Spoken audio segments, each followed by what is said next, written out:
പൊതുപ്രവർത്തകരെ എന്താ പറയുക അപമാനിക്കാൻ വേണ്ടി. ഇതിൻ്റെ രസം കൂടി നോക്കണം. മാതൃഭൂമി ചാനൽ ഈ ഓഫീസിലെ ലിഫ്റ്റിൽ വെച്ച് കരുവന്നൂരിൻ്റെ കാലത്ത് എനിക്ക് കാശ് തന്നു എന്നാണ്. BJP ഓഫീസിൽ പത്രസമ്മേളനം നടത്തിയ BJPക്കാരൻ എന്ന് പറയുന്ന വാണാലപ്പള്ളിയിലെ കള്ളനോട്ട് കേസിലെ പ്രതി പറഞ്ഞത്. ഇവിടെ ചാനലിൽ നിങ്ങളൊന്ന് കയറി നോക്കും, ഇവിടെ ലിഫ്റ്റ് ഉണ്ടാവും. CMB ഓഫീസായിരുന്നു. ഇവിടെ ഇപ്പോൾ വലിയ ലിഫ്റ്റ് ഉണ്ടാവും. 10 കൊല്ലം മുമ്പ് CMB ഓഫീസിലാണ് ലിഫ്റ്റ് ഉണ്ടെന്ന് പറഞ്ഞത്. ഇപ്പം ഇല്ല കേട്ടോ. ഇതൊക്കെ പറഞ്ഞതല്ലേ, അതും ആളുകൾ പ്രസിദ്ധീകരിച്ചു. അതിനപ്പുറമൊന്നും എനിക്കൊന്നും പറയില്ല. എനിക്കിതിൽ യാതൊരു ഭയവുമില്ല. ഏത് ഇതിനെയും നേരിടാൻ ഞാൻ തയ്യാറാണ്. രാഷ്ട്രീയത്തിൽ നിരവധി പ്രതികൂല സാഹചര്യങ്ങളെ ഞാൻ നേരിട്ടുണ്ട്. ഞാനൊരു ജമ്മീടി മുതലാളിയുടെ മകനായിട്ട് ജനിച്ച ആളല്ല.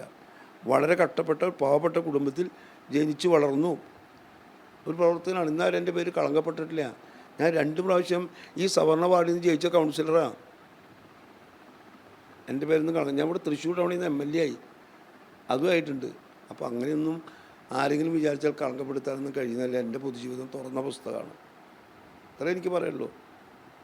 ഇത് മാർക്സിസ്റ്റ് ഇപ്പോൾ അബ്ദുൽ ഖാദർ പറഞ്ഞല്ലോ, അത് തന്നെയാണ് സത്യം. അതിലപ്പുറം ഞങ്ങൾ എന്താ മറുപടി പറയാം?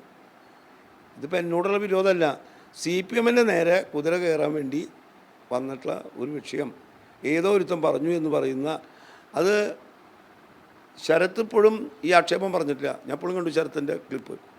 ശരത്ത് ആരോടോ പറഞ്ഞ് അവൻ പറഞ്ഞു എന്ന് പറയുന്ന ആക്ഷേപമാണ്. നിങ്ങളൊന്ന് ആലോചിച്ച് നോക്കണം. അത്രയല്ലേ ഉള്ളൂ.